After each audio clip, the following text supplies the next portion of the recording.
وعلى آلہ الطاہرین وعلى صحابہ المہتدین وعلى اولیاء الکاملین الراشدین وعلى علماء دین وعلى جمیع امتہ اجمعین. اما بعد فاعوذ باللہ من الشیطان الرجیم. بسم اللہ الرحمن الرحیم. یا ایہا الذین آمنوا استجیبوا للہ وللرسول اذا دعاکم لما یحییکم. صدق اللہ العظیم وصدق رسولہ النبی الکریم الامین. ونحن علی ذلک لمن الشاہدین والشاکرین والحمد للہ رب العالمین. میرے مسلمان بھائیوں، دوستوں، عزیزوں، بزرگوں، اللہ رب العزت کا لاکھ لاکھ شکر ہے کہ اس نے ہم سب کو ایک مرتبہ پھر اپنے ایک محبوب بندے حضرت سید محمد عبداللہ شاہ رحمت اللہ علیہ کی عرس کی پاک اور مقدس محفل میں آنے کی توفیق عطا فرمائی اور اپنے گناہوں اور خطاؤں کا محاسبہ کر کے توبہ کرنے کی توفیق عطا فرمائی اور مجھ جیسے گناہگار خطاکار کو اس قابل سمجھا کہ میں اس پاک اور مقدس اور عظیم محفل میں آپ سے کچھ گزارشات کر سکوں. میرے دوستو، جو لوگ پیچھے کھڑے ہیں میں گزارش کروں گا کہ تشریف رکھیں اور سیکورٹی والے ان کو بٹھائیں. ان کے کھڑے ہونے سے پچھلوں کو نظر نہیں آ رہا اور لوگوں کے گزرنے میں رکاوٹ پیدا ہو رہی ہے. برائے مہربانی سیکورٹی والے ان لوگوں کو بٹھائیں. میرے دوستو، مسلمان عزیزوں، بزرگوں، اللہ رب العزت نے قرآن پاک میں ارشاد گرامی فرمایا، یا ایھا الذین آمنوا استجیبوا للہ والرسول اذا دعاکم لما یحییکم. اے وہ لوگو جو ایمان لے آئے ہو اللہ کی وحدانیت پر، اے وہ لوگو جو ایمان لے آئے ہو اللہ کے رسول کی رسالت پر، اے وہ لوگو جو ایمان لے آئے ہو قیامت اور جسٹس کے دن پر، اے وہ لوگو جو ایمان لے آئے ہو فرشتوں کے وجود پر، اے وہ لوگو جو ایمان لے آئے ہو جنت اور دوزخ کی زندگی پر، سنو، جب تمہیں اللہ اور اس کا رسول پکاریں تو فوراً حاضر ہو جاؤ. میرے محترم دوستو، اگر قرآن مقدس کی ان الفاظ کو ذرا سا غور سے دیکھا جائے تو ہمیں نظر آ جاتا ہے کہ یہاں رب نے صیغہ تو واحد کا استعمال کیا ہے لیکن اس کا مفہوم جمع اللہ اور رسول ہے. رسول اللہ کا نام لے کر صیغہ واحد کا استعمال کیا ہے کہ جب تمہیں بلائے اللہ کا رسول تو حاضر ہو جاؤ، فوراً حاضر ہو جاؤ. لیکن رسول کی ذات کے ساتھ ساتھ جمع کا صیغہ ہم سمجھیں گے کہ اللہ کی بھی وہی پکار، رسول اللہ کی بھی وہی پکار. رسول اللہ کا پکارنا، اللہ کا پکارنا، رسول اللہ کی اطاعت، اللہ کی اطاعت، رسول اللہ کی فرما برداری، اللہ کی فرما برداری، رسول اللہ کی محبت، اللہ کی محبت، رسول اللہ کی محبت، اللہ کی محبت، رسول اللہ کی نافرمانی، اللہ کی نافرمانی، رسول اللہ سے بغض، اللہ سے بغض.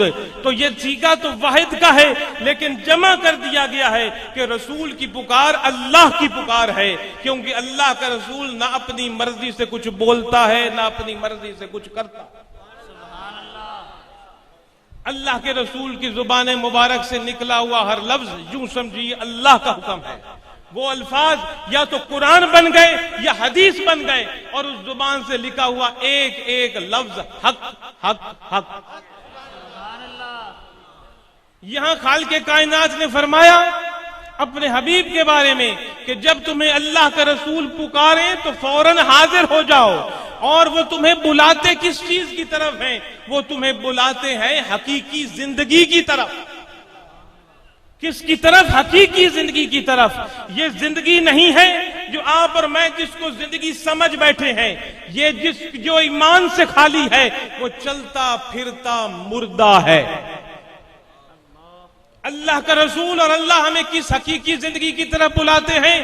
وہ ہمیں بلاتے ہیں اس حقیقی زندگی کی طرف، وہ زندگی جو نبیوں کو ملی، وہ زندگی جو صحابہ اور اہل بیت کو ملی، وہ زندگی جو اولیاء کرام کو ملتی. میں آپ سے سوال کرتا ہوں، کیا آپ اور میں آج یہاں ہزاروں کی تعداد میں حاضر ہیں تو کیا ہم حضرت سید محمد عبداللہ شاہ کو مردہ سمجھ کے آئے ہیں کہ زندہ سمجھ کے آئے ہیں؟ نعرہ تکبیر، نعرہ رسالت، نعرہ تحقیق، نعرہ حیدری، آستانہ عالیہ سید محمد عبداللہ شاہ قادری، فیضان حضور ناز جہاں.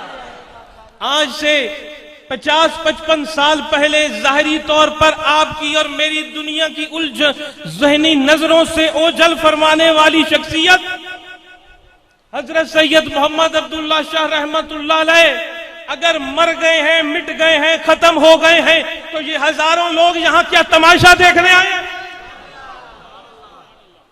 یہ آپ کا فیض ہے جو آپ کو کھینچ کے لایا ہے، یہ آپ کا فیض ہے جو میری زبان سے بول رہا ہے. یہ میں نہیں بول رہا، میرے پیر کا فیض بول رہا ہے. اور یہ قیامت تک کبھی کسی کی زبان سے بولے گا، کبھی کسی کی زبان سے بولے گا، اور دن بدن اس کی ترقی میں اضافہ ہوتا چلا جائے گا. اگر ظاہری طور پر آپ نے 1 لاکھ بندے کو بیعت کیا تو آج آپ کے مرید 10 لاکھ ہیں جو ہر گزرتے دن، ہر گزرتے لمحے، ہر گزرتے سال کے ساتھ بڑھتے چلے جائیں گے. یہ ہے وہ حقیقی زندگی، یہ ہے وہ حقیقی زندہ جس کی طرف اللہ اور اس کا رسول پکارتا ہے کہ آؤ اس حقیقی زندگی کی طرف، جس میں کبھی کوئی موت کا تصور نہیں ہے، نہ قبر اس کو مار سکتی ہے، نہ سانس بند ہونا اس کو مار سکتا ہے. وہ اس دنیا میں بھی زندہ اور جاوید، قبر میں بھی زندہ اور جاوید، حشر کے دن بھی زندہ اور جاوید. اس حقیقی زندگی کی طرف اللہ کے رسول ہمیں پکار رہے ہیں. اور وہ حقیقی زندگی کیا ہے؟ وہ حقیقی زندگی شریعت پر عمل کرنا ہے. وہ حقیقی زندگی دین اسلام پر عمل کرنا ہے. وہ حقیقی زندگی لبیک کہنا ہے اللہ اور اس کے رسول کے ہر پکار پر، اور اپنی زندگیوں کو قرآن اور سنت کے تابع لانا ہے. جو شخص اپنی پوری زندگی قرآن اور سنت اور اللہ کی حدود کے تابع لے آ جاتا ہے، وہ بندہ اس دنیا میں بھی زندہ ہے، قبر میں بھی زندہ ہے.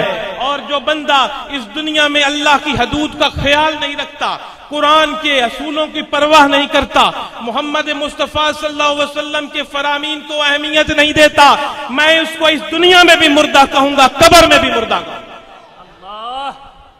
زندگی کا ایک ہی معیار ہے، اور وہ معیار ہے اللہ کے رسول کے عشق اور محبت میں غلامی اختیار کر کے، حضور صلی اللہ علیہ وسلم کی غلامی کا پٹا گلے میں ڈال کے قرآن اور حدیث اور سنت پر عمل کرنا اور اپنی پوری زندگی اس کی فرما برداری میں گزار دینا. دین اسلام زندہ رہنے کا طریقہ ہے. دین اسلام پر عمل کرنا اس دنیا میں کامیابی کا نسخہ ہے. دین اسلام پر عمل کرنا دنیا اور آخرت میں حکمرانی کا نسخہ ہے. جب تک ہم مسلمانوں نے دین اسلام کو اپنائے رکھا، ہماری حکومتی ایوان، ہمارے معاشرے، ہماری تعلیمات جب تک قرآن اور دین کے تابع رہے، اس وقت تک کامیابی ہمارے قدم چومتی رہی.